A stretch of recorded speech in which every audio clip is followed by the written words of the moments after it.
একপাশে রাজা বলল, তাও ভালো যে আমার রাজদরবারে একজন আছে যে বউয়ের কথাই চলে না, নিজের মন মর্জি মতো চলে। কয় না রাজা মশাই, ভুল বুঝেছেন। কেন? কয় আমার বউ কইছে যে পাশে লোক বেশি থাকবে ওই পাশে তুমি মোট দাঁড়াবা না। তার মানে এটা কি আমলের পরে আছে। তো আপনাদের কি এরকম কেউ বলেছে? যদি না বলে তাহলে সামনে এসে বসলে আমাদের ক্যামেরার ভাইদেরও অসুবিধা নাই, আপনাদেরও অসুবিধা নাই। এখানে সুন্দর করে এই মজমায় এখানে বসলে সব আছে না নাই?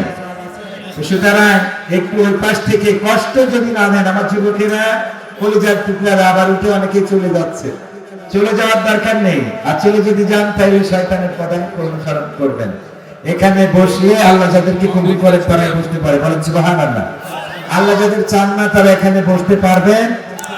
ইন্নাল হামদালিল্লাহি নাহমাদুহু ওয়া নাস্তাইনুহু ওয়া নু'মিনু বিহি ওয়া নাতাওয়াক্কালু আলাইহি ওয়া নাউযু বিল্লাহি মিন শুরুরি আনফুসিনা ওয়া মিন সাইয়্যাতি আ'মালিনা মান ইয়াহদিহিল্লাহু ফালা মুদিল্লা লাহু ومن يضلله فلا هادي له ونشهد أن لا إله إلا الله ونشهد أن سيدنا محمدا عبده ورسوله الذي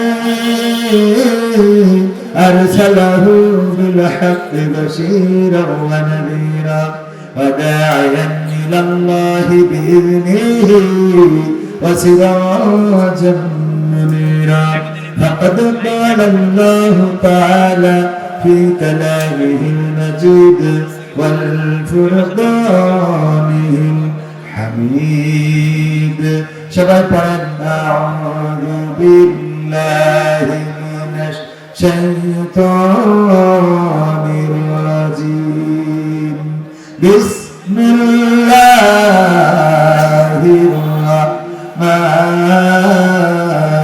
الرحيم منها خلقناكم وفيها نعيدكم ومنها نخرجكم تارة أخرى وقال الله تعالى في شأن حبيبه إن الله وملائكته يصلون على النبي يا أيها الذين آمنوا صلوا عليه وسلموا تسليما اللهم صل على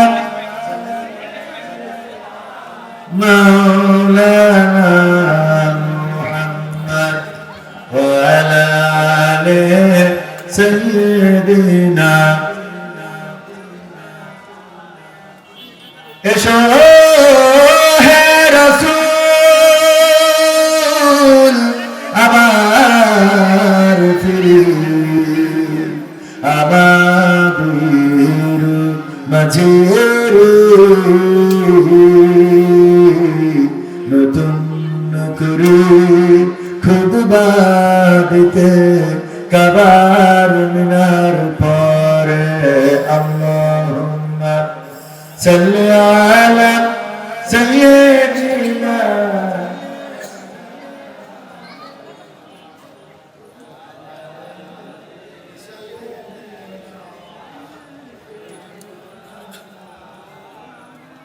নবীর নামে দরুদ শরীফ পড়িবে যে তার জন্মে যে হারাম হবে জাহান্নামের আগুন আল্লাহুম্মা সাল্লি আলা سيدنا مولانا محمد وعلى آله سيدنا لا إله إلا الله لا إله إلا الله لا إله ইল্লাল্লাহ লা ইলাহা ইল্লাল্লাহ লা ইলাহা ইল্লাল্লাহ মুহাম্মাদুর রাসূলুল্লাহ সাল্লাল্লাহু ইয়া সবগুলো এরকম করলে আমার কষ্ট হবে না ভয়েস এমনি তো অন্যরকম করে দিচ্ছে ওরা সিসি করে কেন মাইক্রোফোন হবে না হ্যাঁ এই যে সিসি করো সাউন্ড এটা একটু ঠিক করেন ভাই হ্যাঁ সাউন্ড এমনি তো বলার অবস্থা ভালো না আর যদি সাউন্ডে ডিস্টার্ব করে তো আর করে খেতে পারবো ঠিক না ঠিক সবাই তো ভাইরা আমার ক্যামেরাম্যানরা বলতে কিছু দিন কি মনে হয় হ্যাঁ সবাই ভুলে যাচ্ছেন নাকি ভাইরা আমার যাই হোক আমরা আলোচনা শুরু করা যেতে পারে নিশ্চিন্তপুর দারুস সালাম দাখিল মাদ্রাসার উদ্যোগে আয়োজিত আজকের এই বার্ষিক তাফসীরুল কুরআন মাহফিলের শ্রদ্ধাভাজন সভাপতি জনাব আবু জাফর সাহেব বিশিষ্ট সমাজসেবক কেমন আছেন মাশাআল্লাহ বিশিষ্ট সমাজসেবক জনাব আবু জাফর সাহেব এছাড়া বিশেষ অতিথি হিসেবে উপস্থিত আছেন জনাব আয়নাল হোসেন বিশিষ্ট ব্যবসায়ী প্রধান অতিথি হিসেবে থাকার কথা জনাব আব্দুল গফুর টিটু তিনিও বিশিষ্ট ব্যবসায়ী এসেছেন মাশাআল্লাহ তিনিও বিশিষ্ট ব্যবসায়ী আল্লাহ রাব্বুল আলামিন আমাদের এই বিশিষ্ট ব্যবসায়ীদের ব্যবসায় বারাকা দান করুন বলেন আমিন এছাড়া আলোচনা করবেন আপনারা যার জন্য অপেক্ষমান আজকের মাহফিলের মধ্যমণি আমার প্রিয় ভাই প্রিয় উস্তাদ আন্তর্জাতিক খ্যাতি সম্পন্ন মুফাসসিরে কোরআন এবং ইসলামী সঙ্গীত শিল্পী হযরত মাওলানা ওয়াহিদুজ্জামান সেলিম সাহেব আমরা বিকালেও একসাথে ছিলাম উনি যথাসময়ে স্টেজে আসবেন এবং আলোচনা করবেন ইনশাআল্লাহ এছাড়া স্টেজে আরো গণ্যমান্য ব্যক্তিবর্গ আছেন বিশেষ করে আমার প্রতিষ্ঠান আমি যেখানে পড়াশোনা করেছি পাল্লা মুকামতলা দাখিল মাদ্রাসার শিক্ষক এবং অপর দিকে আমার মামাও হন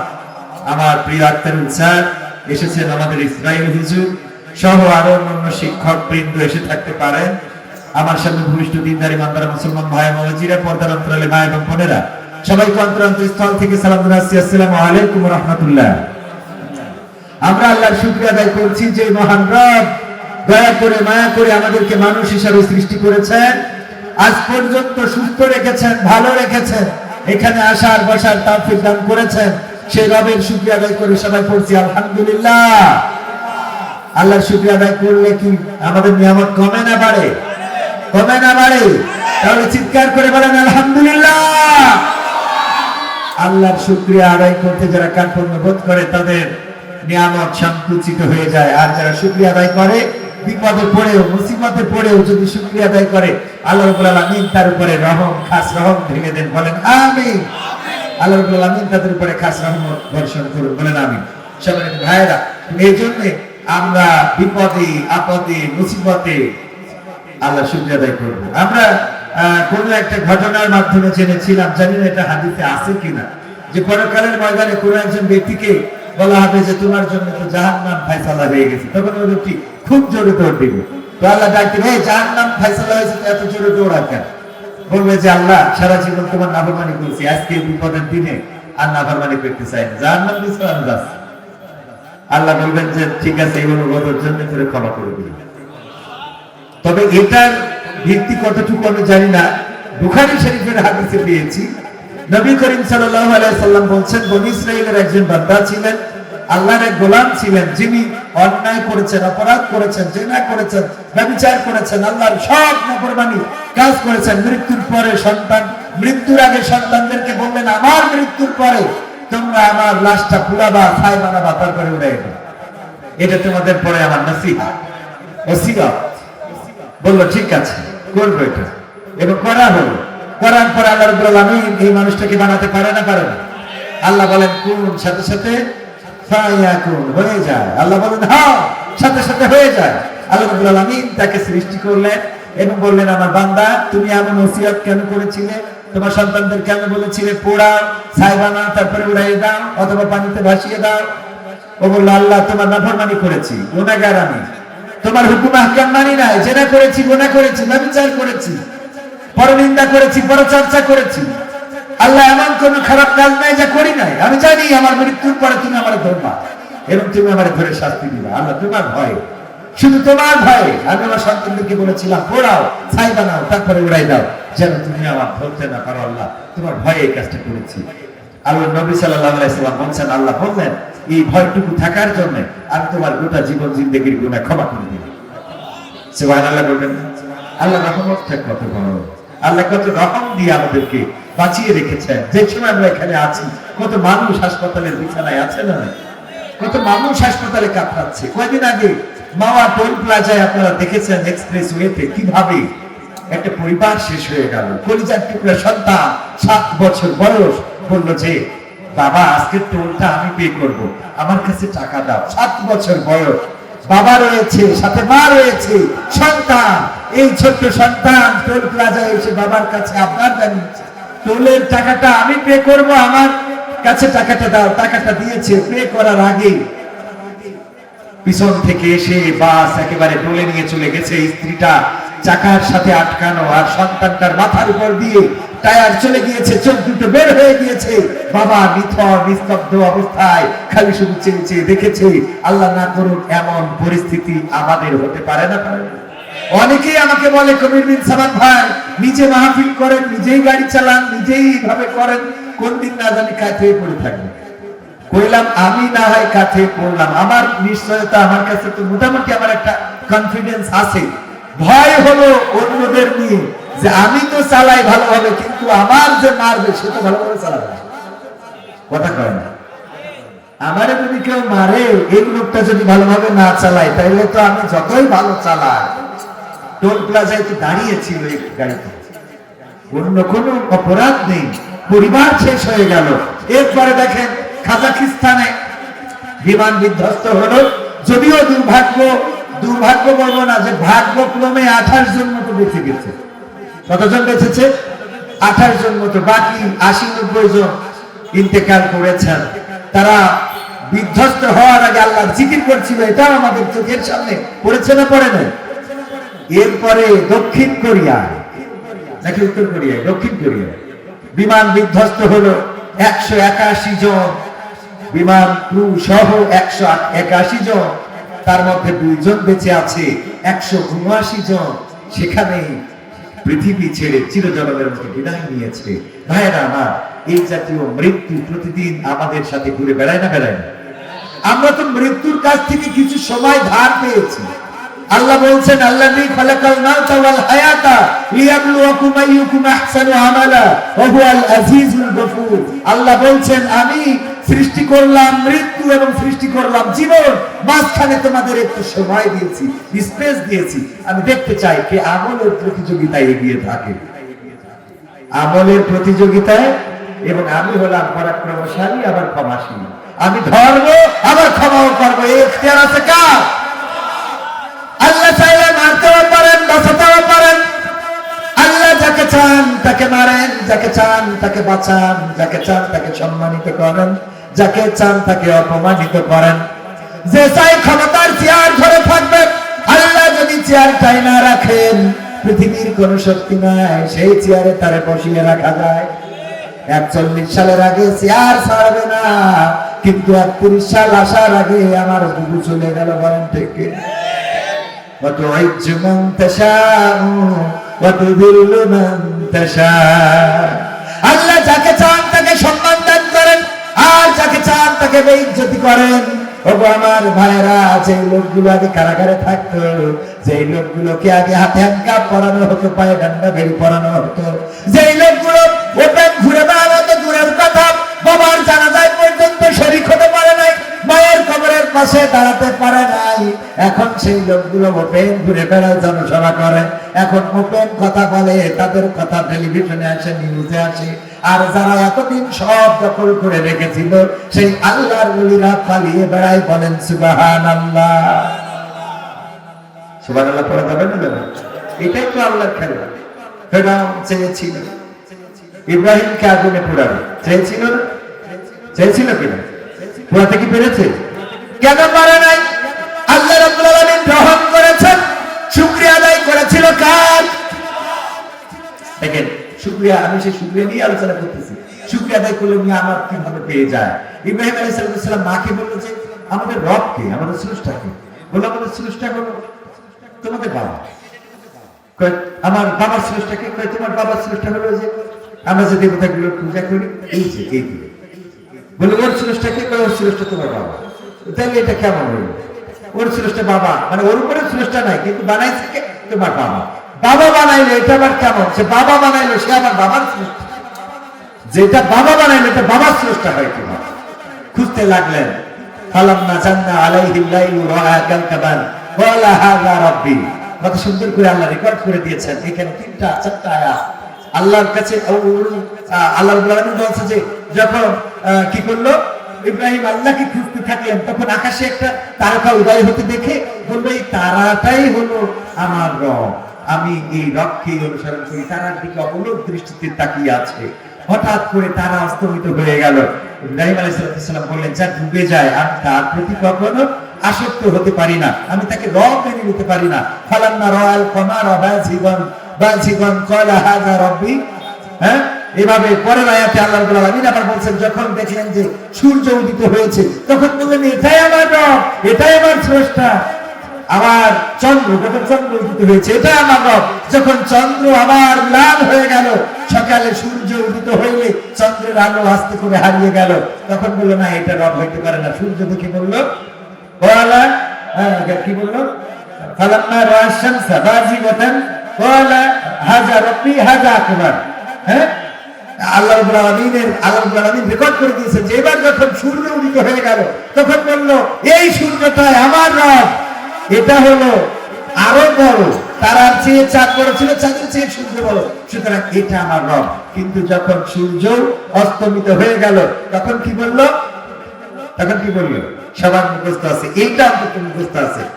ইন্নী ওয়াজ্জাহতু ওয়াজহিয়া লিল্লাযী ফাতারাস সামাওয়াতি ওয়াল আরদ হানিফান ওয়া মা আনা মিনাল মুশরিকিন। আমার ইব্রাহিম আলাইহিস সালাম বললেন আল্লাহ আমি এখন বুঝতে পেরেছি ওই তারা আমার রব নয়, ওই চন্দ্র আমার রব নয়, ওই সূর্য আমার রব নয়, আমার স্রষ্টা নয়, আমার আল্লাহ নয়। আমি আমার মুখটা ঘুরিয়ে দিলাম তার দিকে। এই আসমান জমিন যিনি সৃষ্টি করেছেন আর এর মধ্যে যা কিছু আছে সবকিছুর স্রষ্টা যিনি, আমি তার দিকে আমার মুখটা করে দিলাম। আমি ঘোষণা করে দিলাম আমি অন্য কোন মুশরিকদের দলের অন্তর্ভুক্ত নই। সুবহানাল্লাহ বলেন। মাথা নত করলেন কার কাছে? আল্লাহর কাছে মাথা নত করে দিলেন, মুখটা ঘুরিয়ে দিলেন আল্লাহর কাছে। আগে আমরা এগুলো জায়নামাজের দোয়া হিসাবে পড়তাম, এখন তো এগুলো বেদাতে চলে গেছে। এখন এগুলো নাকি বেদাত বলতে বলতে দাঁত কোনটা খুঁজে পায় না। ভালো কাজ করলেই বেদাত, খারাপ কাজ করলে ওদের নিয়ে কোনো প্রশ্ন নেই, কথা কয় না। নামাজ পড়লে নামাজ না পড়ে যে ওর কাছে কোনোদিন যাই দাঁড়াতে দেখলাম না, যে পড়ে ওর এসে বলে হাত কপালের পরে না। ঠিক না বেঠি? এক ইমাম সাহেব এক মসজিদে যে বুঝতে পারলো যে এখানে যখন পাওয়ারে আসে, একবার আহলে হাদিস যারা ওরা পাওয়ারে আসে, একবার মাযহাবপন্থী যারা তারা পাওয়ারে, মাযহাব আল্লাহ মাযহাব দুই দলের লড়াই চলে। যখন যারা পাওয়ারে আসে সেই দলের ইমাম থাকে, আর ওদের গোলমাল হয় হাত বাঁধা নিয়ে, আমিন জোরে বলা আসতে বলা নিয়ে। ইমাম সাহেব বুঝে উনি যে নামাজে দাঁড়ায় আল্লাহু আকবার, কপালের পরে হাত বেঁধেছে। সবাই তো দেখি অবাক যে এতদিন তো তাও ইমাম যা রাখিছি উপর নিচে, ভাই তো নাবির একটু উপরে উঠতো না, একটু নিচে নামতো, আজকে ডাইরেক্ট কপালের পরে উঠে ফেলাইছে হাত।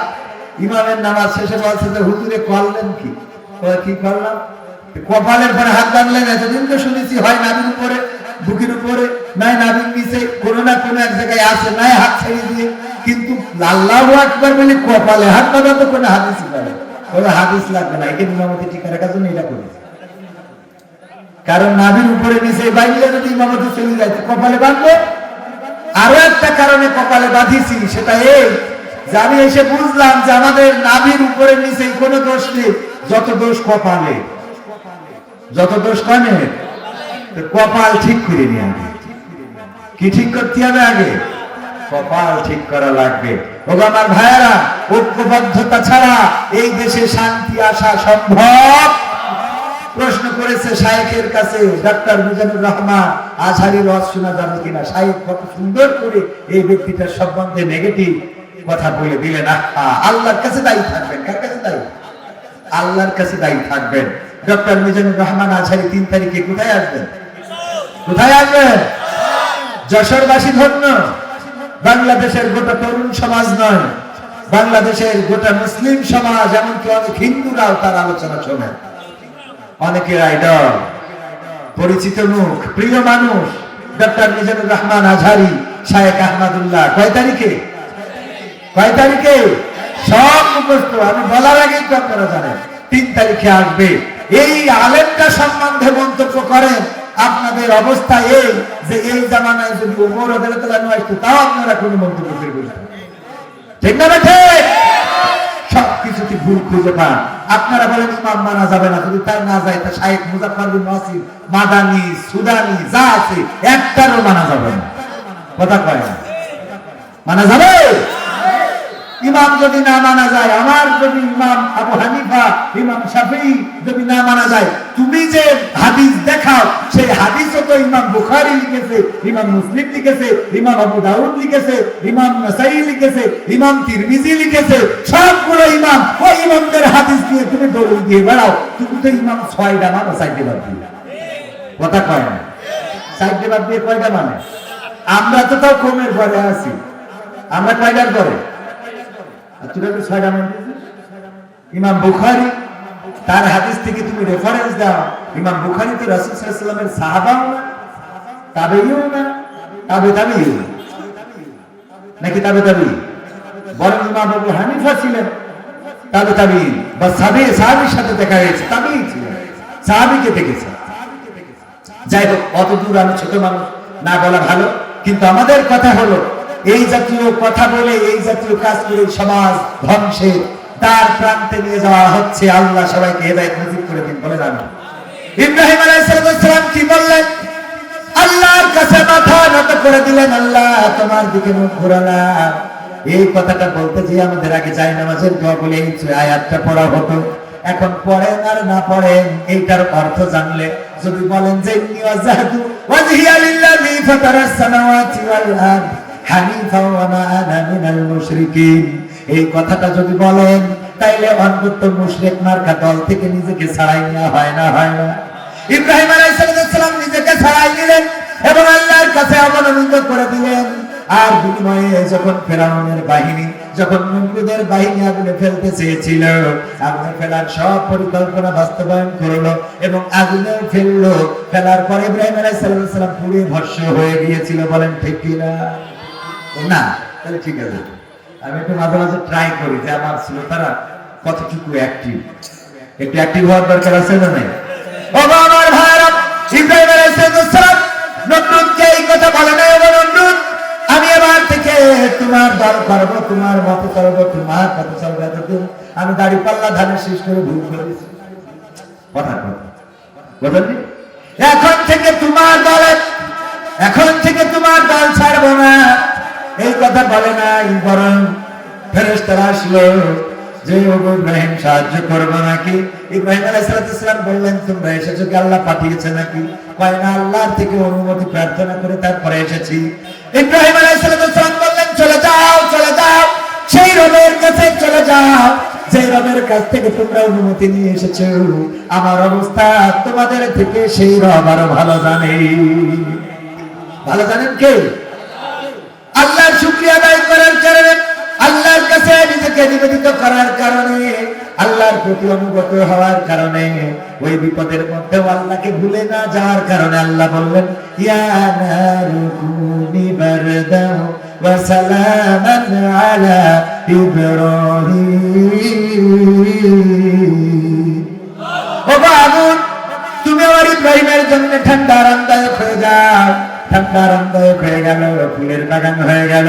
ফিরাউন নমরুদ বলল আইরে আগুন, আমি তোরে এত করে জ্বালাইলাম, এত করে পুড়াইলাম, 16টা বছর খাওয়াইলাম, আমার আর্মি, আমার বিডিআর, বিজিবি, আমার পুলিশ, আমার র্যাব, আজকে কেন তোমরা ফায়ার করতে পারো না? বন্ধু ঠিকই নেই কথা কয়।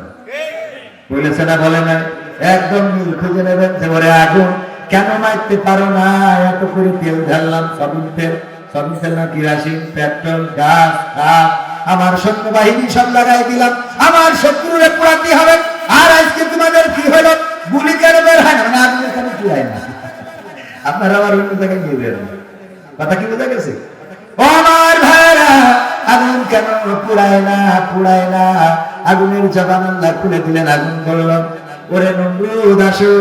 ইব্রাহিম নমরুদ বলল, আগুন তোমার কি কোনো ক্ষমতা নাই? নমরুদ তুমি এসে দেখো আমার পাওয়ার আছে কি না। কথা কয় না? পাওয়ার আছে কি না এসে দেখো। এই দেশে এমন ঘটনা ঘটে গেল ভাইরা আমার, এই দেশের চেয়ারটা ধরে রাখতে চেয়েছিল, ক্ষমতা ছাড়বে না, ক্ষমতার চেয়ার ছাড়বে না, কিন্তু আল্লাহ রাব্বুল আলামিন ছোট ছোট বাচ্চা শিশুদেরকে রাস্তায় নামিয়ে দিলেন। আর ছোট ছোট বাচ্চা শিশুরা তারা বুক পেতে দিয়ে বলল, আমি আবু সাঈদ হতে চাই, আমি মুগ্ধ হতে চাই। আর তাদের বুকের উপরে গুলি আর চালানোর মতো বন্দুক কি কাজ করেছে? আর কাজ করে নাই। যতটুকু করেছে ওই জায়গায় স্টপ হয়ে গেল।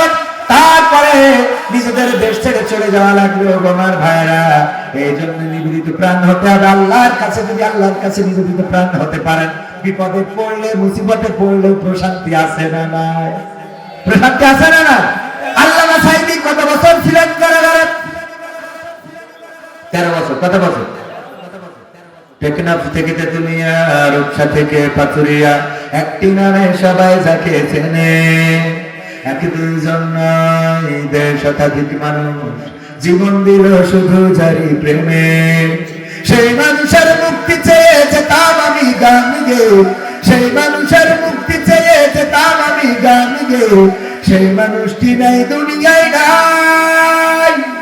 আজার মুক্তি চাওয়ার নাই প্রয়োজন নাই, আজার আমার গানের নাই প্রয়োজন নাই, আজার মুক্তি চাওয়ার নাই প্রয়োজন নাই, আজার আমার গানের নাই প্রয়োজন নাই।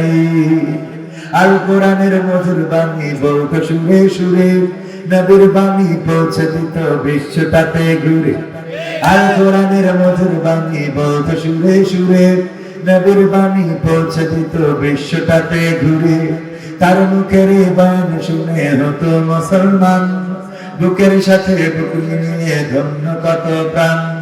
সেই মানুষের মুক্তি চেয়ে যেতাম আমি গান গেয়ে, সেই মানুষের মুক্তি চেয়ে যেতাম আমি গান গেয়ে, সেই মানুষটি নাই দুনিয়ায় নাই। আজার মুক্তি চাওয়ার নাই প্রয়োজন নাই, আজার আমার গানের নাই প্রয়োজন নাই, আজার মুক্তি চাওয়ার নাই প্রয়োজন নাই, আজার আমার গানের নাই প্রয়োজন নাই। লাখো লোকের সমাগম হতো তার সে মাহফিলে, এসব দেখে আবু জাহেলের কলিজা যেত জ্বলে। ঠিক না বেঠে? লাখো লোকের সমাগম হতো তার সে মাহফিলে। আজকে মিজানুর রহমান আজহারী ভাইয়ের মাহফিলে যে পরিমাণ লোক হচ্ছে, আল্লাহর ওলিরা থাকলে মাথা নষ্ট, মানে কাপড় নষ্ট করে ফেলবে। ঠিক না বেঠি? ঠিক না বেঠে? লোক কত পরিমাণ হতো না, তাই দেশে থাকতে যায় না। এখন যে অবস্থা, এই লোক দেখার পরে মাথায় কাজ করতো? কথা কয় না। লাখো লোকের সমাগম হতো তার সে মাহফিলে, এসব দেখে আবু জাহেলের কলিজা যেত জ্বলে। সুরে সুরে তার কেটে যেত যে আধার অমানিসা, পথহারারা খুঁজে পেত সঠিক পথের দিশা। সেই মানুষের মুক্তি চেয়ে যেতাম আমি গান গেয়ে, সেই মানুষের মুক্তি চেয়ে যেতাম আমি গান গেয়ে, সেই মানুষটি নাই দুনিয়ায় নাই। আজার মুক্তি চাওয়ার নাই প্রয়োজন নাই, আজার আমার গানের নাই প্রয়োজন নাই, আজার মুক্তি চাওয়ার নাই প্রয়োজন নাই, আজার আমার গানের নাই প্রয়োজন নাই। এই মানুষটা কত বছর কারাগারে ছিল? 13টা বছর কারাগারে রইলেন। তারপরে জীবনের শেষ দিনটা যেদিন বের করে হাসপাতালে নিয়ে যাচ্ছিলেন, বলেন দেখি 13 বছর কারাগারে থাকার কারণে চেহারায় কোনো মলিনতা ছিল নাকি? চেহারার মধ্যে কোনো দুশ্চিন্তা ছিল নাকি? কোনো রোগগ্রস্ত এমন বোঝা গেছে নাকি? বরং সুস্থ মানুষটাকে কারাগার থেকে বের করে নিয়ে হাসপাতালে ইনজেকশন পুশ করে শহীদ করা হলো। ওগো আমার ভাইরা, অথচ এখন যেসব আল্লাহর ওলিদের ধরা হচ্ছে, ধরার পরে চেহারা দেখে চিনা যায় না। ঠিক না বটে? আল্লাহর প্রতি তাদের এতটাই আস্থা ছিল যে বিপদে মুসিবতে ডেকেছেন কাকে? ডেকেছেন আল্লাহকে। আল্লাহ সব জায়গায় আছে না নাই? যদি কেউ ঘরের মধ্যে থেকে আল্লাহকে ডাকেন, আল্লাহ আছে না নাই? যদি কেউ মাঠের মধ্যে থেকে ডাকেন, তাও আল্লাহ ডাকেন, সাড়া দেন। যদি কেউ অন্ধকার থেকে ডাকেন, আল্লাহ সাড়া দেন। যদি কেউ দিনের আলোতে ডাকেন, তাও আল্লাহ সাড়া দেন। যদি কেউ একাকিত্বে ডাকেন, তাও আল্লাহ সাড়া দেন। যদি কেউ সব মানুষের মধ্য থেকে ডাকেন, তাও আল্লাহ সাড়া দেয় না, দেয় না। আল্লাহ সাড়া দিয়েছেন, তার প্রমাণ যখন ইউনূস আলাইহিস সালাম মাছের পেটের মধ্যে চলে গেল, আল্লাহর নবী বললেন, লা ইলাহা ইল্লা আনতা সুবহানাকা ইন্নী কুনতু মিনাজ জালিমিন। দেখেছেন কাকে? বলেছেন কার সাথে? আল্লাহ রাব্বুল আলামিন ডাকে সাড়া দিয়েছেন না দেয় নাই? আল্লাহ রাব্বুল আলামিন সাড়া দিলেন। আল্লাহ বললেন, ওগো ইউনূস, তোমার ডাক তোমার মা শোনে নাই, তোমার বাবা শোনে নাই, তোমার গ্রামের মানুষ শোনে নাই, তোমার বন্ধুরা শোনে নাই। তুমি এমন সময় এমন জায়গা থেকে ডেকেছো, তিনটা অন্ধকার ছিল। এক ছিল রাতের অন্ধকার, দুই ছিল পানির অন্ধকার, এবং তিন ছিল মাছের পেটের অন্ধকার। এই তিনটা অন্ধকারের মধ্য থেকে যখন চিৎকার করে ডাক দিয়েছ আমি আল্লাহকে, পৃথিবীর কোন মানুষ তোমার কান্নার আওয়াজ শোনে নাই, তোমার কষ্টের কথা শোনে নাই। আমি আল্লাহর শাহিদ থেকে শুনলাম আর তোমার ডাকে সাড়া দিলাম। আমি মাছের পেটের মধ্যে যন্ত্রণা বাড়িয়ে দিলাম, মাছের পেটের মধ্যে জ্বালা যন্ত্রণা বেড়ে গেল, আর ওই মাছ তোমার নিরাপদ গন্তব্যে আবার রেখে আসলো। বলেন সুবহানাল্লাহ। তুর পাহাড় পুড়ে গিয়েছে, মুসা আলাইহিস সালাম পড়ে নাই, এখন আমরা সুরমা হিসেবে ব্যবহার করি। আল্লাহর নূর প্রদর্শন করেছিলেন। আল্লাহকে বললেন, আল্লাহ তোমাকে কি একটু দেখা যাবে? কেন না দেখে কি বিশ্বাস করে না? কয় করি, কিন্তু যদি একটু দেখাইতে তাহলে ভালো লাগতো, যদি একটু দেখাইতে। আল্লাহ নূরের ঝলকানি দিয়েছেন, আর তাতে করে নূরের ঝলকে তুর পাহাড় পুড়ে গিয়েছে। মুসা আলাইহিস সালাম পড়ে নাই। বলেন সুবহানাল্লাহ। যখন কুষ্ঠরোগ হলো আইয়ুব আলাইহিস সালামের, সমস্ত শরীরে ঘাত পোকায় ভরে গেল, সমস্ত শরীর পোকাগুলো কিলবিল করতে থাকলো। স্ত্রীরা সব চলে গেল রহিম আলাইহিস সালাম ছাড়া। শয়তানের সাথে আল্লাহ চ্যালেঞ্জ করেছিলেন, আল্লাহর সাথে শয়তান চ্যালেঞ্জ করেছিল, আল্লাহ তুমি যদি তোমার আইয়ুবকে কষ্ট দাও তাইলে তোমার জিকির করবে না, তোমার ডাকবে না, তোমার প্রশংসা করবে না। আল্লাহ রাব্বুল আলামিন বললেন, ঠিক আছে, আমি আমার ইউনূসকে আমি পরীক্ষা করব। সন্তানগুলো মারা গেল, সম্পদগুলো কেড়ে নিলেন, ঘর বাড়ি সব ধ্বংস হয়ে গেল।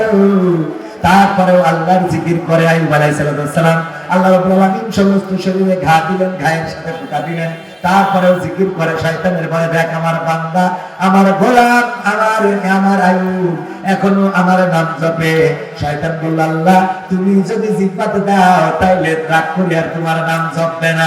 যখন জিহ্বার পরে ঘা হয়ে গেল, পোকাগুলো কিলবিল করতে থাকলো, আইয়ুব আলাইহিস সালাম বললেন, আল্লাহ এতদিন তোমার কাছে অভিযোগ করি নাই, এতদিন তোমারে বলি নাই, এতদিন তোমার কাছে কোনো কমপ্লেইন করি নাই, কিন্তু আজকে তো আল্লাহ কমপ্লেইন না করে পারলাম না। ও আমার রব, তুমি আমার সন্তানগুলো কেড়ে নিয়েছো, আমার সম্পদ কেড়ে নিয়েছো, আমার বিবিদেরকে কেড়ে নিয়েছো, আমার ঘর বাড়ি ধ্বংস করে দিয়েছো। আমার এতে কোনো দুঃখ নাই, আমার সমস্ত শরীরে ঘা, সমস্ত শরীরে পোকা, তাও কোনো দুঃখ নাই। কিন্তু আল্লাহ আজকে এমন একটা জায়গায় তুমি আমার পোকা দিলে, এমন একটা জায়গায় তুমি আমার পোকা দিয়েছো, যে পোকা যদি আমার জিহ্বাটা খেয়ে ফেলে তাইলে আমি কেমন করে তোমার নামের জিকির করব? আল্লাহু আকবার। আমি কেমন করে তোমার নামের জিকির করব? ও আল্লাহ, তোমার জিকির করার তৌফিক দাও। সব ধ্বংস করে দাও, কিন্তু জিহ্বাটাকে বাঁচিয়ে রাখো, যেন তোমার জিহ্বা, তোমার দেওয়া জিহ্বা দিয়ে একটু আল্লাহ আল্লাহ বলে রাখতে পারি, যেন সুবহানাল্লাহ বলতে পারি, যেন আলহামদুলিল্লাহ বলতে পারি।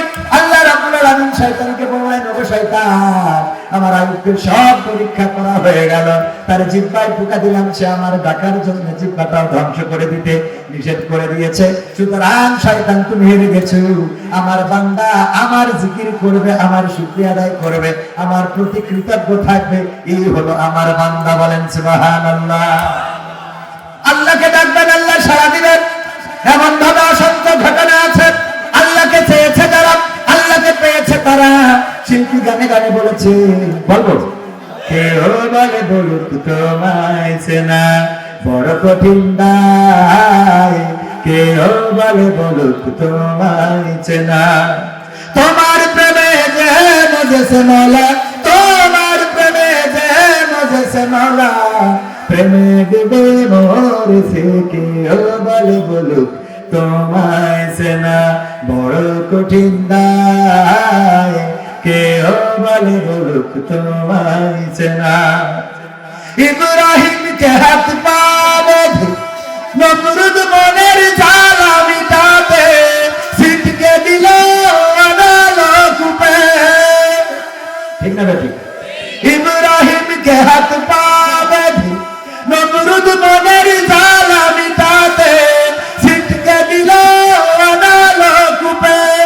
তুমি সেই অনলে ফুল ফুটাইলে, সেই অনলে ফুল ফুটাইলে, নিখুঁত কলা কৌশলে কেউ বলে বলুক তোমায় চেনা বড় কঠিন দায়, কেউ বলে বলুক তোমায় চেনা। ইসমাইলের গলা খান দুভাগ হবে ভেবে স্বামী, অবলারে করলা কুরবানি। কি মিক্সার নিয়ে আসেন যে কোনো এখানে বাড়িতে কিছু দেয় না, এটা রিভার দেন, গানের সময় একটু ডিলে দেন, মেশিন নিয়ে আসবেন, কাজ হবে না, আনার দরকার। ইব্রাহিমের গলা খান দুভাগ হবে ভেবে স্বামী, অবলারে করলা কুরবানি। তুমি মুসাকে ছেড়ে দূর পুড়াইলে, মুসাকে ছেড়ে দূর পুড়াইলে, নিখুঁত কলা কৌশলে কেউ বলে বলুক তোমায় চেনা বড় কঠিন দায়, কেউ বলে বলুক তোমায় চেনা। কি যে ভেবে নদীর মাঝে ঠাই দিলা ইউনুসকে পেটে, রাখে আল্লাহ আমারে বলকে। তুমি মরিয়মকে মা বানাইলে, মরিয়মকে মা বানাইলে, নিখুঁত কলা কৌশলে কেউ বলে বলুক তোমায় চেনা। মনটা ঠিক করে না, ঠিক করো, এনে খালি আমি যা বলছি সেটাই ডেলিভারি করো। কেউ বলে বলুক তোমায় চেনা বড় কঠিন দায়, কেউ বলে বলুক তোমায় চেনা। তোমার প্রেমে যে মজেছে মৌলা, তোমার প্রেমে যে মজেছে মৌলা, প্রেমে ডুবে মরেছে, কেউ বলে বলুক তোমায় চেনা। মারহাবা বলা যাবে না? আল্লাহকে চিনেছিলেন, আল্লাহকে দেখেছিলেন, আল্লাহকে পেয়েছিলেন। শুধু নবীরা ওলিরা পেয়েছেন তা না, বর্তমান সময়ে আপনারা যদি দেখেন বায়েজিদ বোস্তামি, শাহজালাল, এমনি আল্লাহর আউলিয়াগণ আল্লাহকে যেভাবে চেয়েছে তারা পেয়েছে, আল্লাহকে ডেকেছে তারা পেয়েছে। গৌর গোবিন্দ চেয়েছিল হিন্দুরা, হিন্দুরা তারা গরুকে দেবতা মানার কারণে বুরহানুদ্দিনের হাত কেটেছিল, আর ছোট্ট বাচ্চা শিশুটাকে হত্যা করেছিল। ও আমার ভাইরা, ওই সময় যতগুলো হিন্দু পরিবার ছিল তাদেরকে হত্যা করেছিল। শাহজালাল এসে অল্প কয়েকজন লোক নিয়ে ঢুকেছিল গৌর গোবিন্দের রাজপ্রাসাদে, আর গৌর গোবিন্দ পিছনের দরজা দিয়ে হেলিকপ্টার তো ছিল না, তখন তার সময়ে যে বাহন ছিল তাতে করে পালাই গেছে। আর বাংলার জমিনে দেখা যায় তেমনি ভাবে মিলাই না, এখনকার সময়ও ঘটে না, ঘটে না, কথা কয় না। ক্ষমতায় কেউ স্থায়ী হয় না, হোক না সে হাসিনা কিবারে না, সে আর চিরকাল থাকে না। ঠিক না বেঠে? ক্ষমতায় কেউ স্থায়ী হয় না, মুজিবুর বেশি দিন থাকেনি, জিয়াউর কেউ তো রাখেনি, মুজিবুর বেশি দিন থাকেনি, জিয়াউর কেউ তো রাখেনি। এরশাদ চলে গেছে পৃথিবী ছেড়ে, এরশাদ চলে গেছে পৃথিবী ছেড়ে, কেউ আজ তার কথা কয় না। ঠিক না বেঠে? ক্ষমতায় কেউ স্থায়ী হয় না, হাসিনা ক্ষমতা ধরে রাখতে আয়না ঘর বানিয়েছিল, জনগণের রোশনালে দাদার দেশে পালিয়ে গেল। হাসিনা ক্ষমতা ধরে রাখতে আয়না ঘর বানিয়েছিল, জনগণের রোশনালে দাদার দেশে পালিয়ে গেল।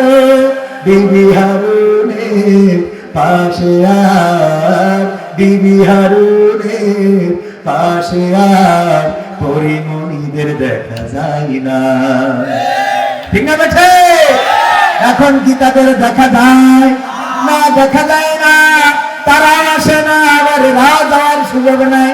যতদিন সুযোগ ছিল ততদিন যেভাবে ফিরেছে, যেভাবে চেয়েছে, একে অপরের সাথে দেখা করেছে, দেখা হয়েছে।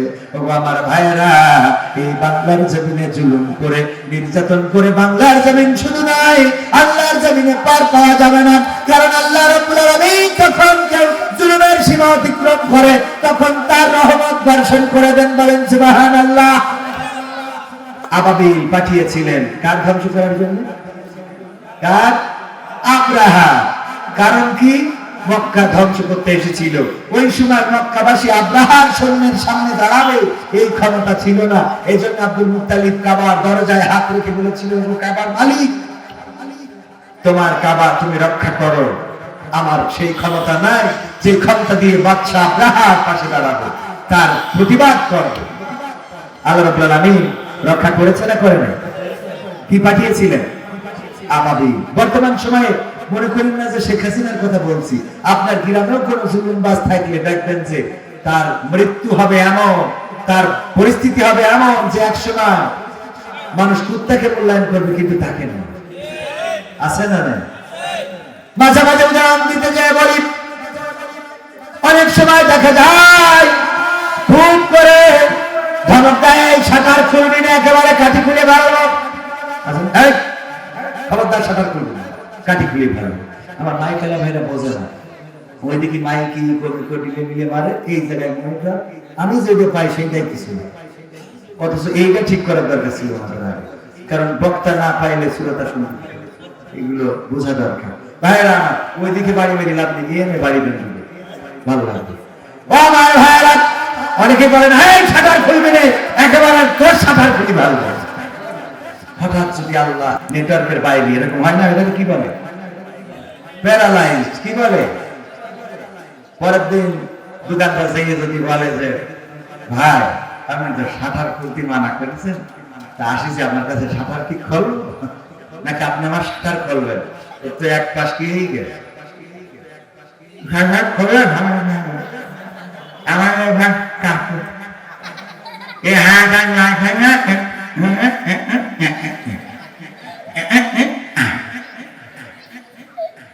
ঠিক না ভাই? ঠিক।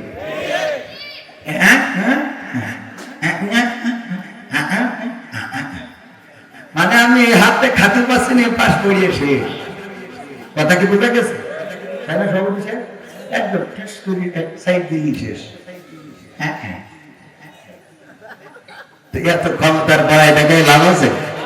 রূপে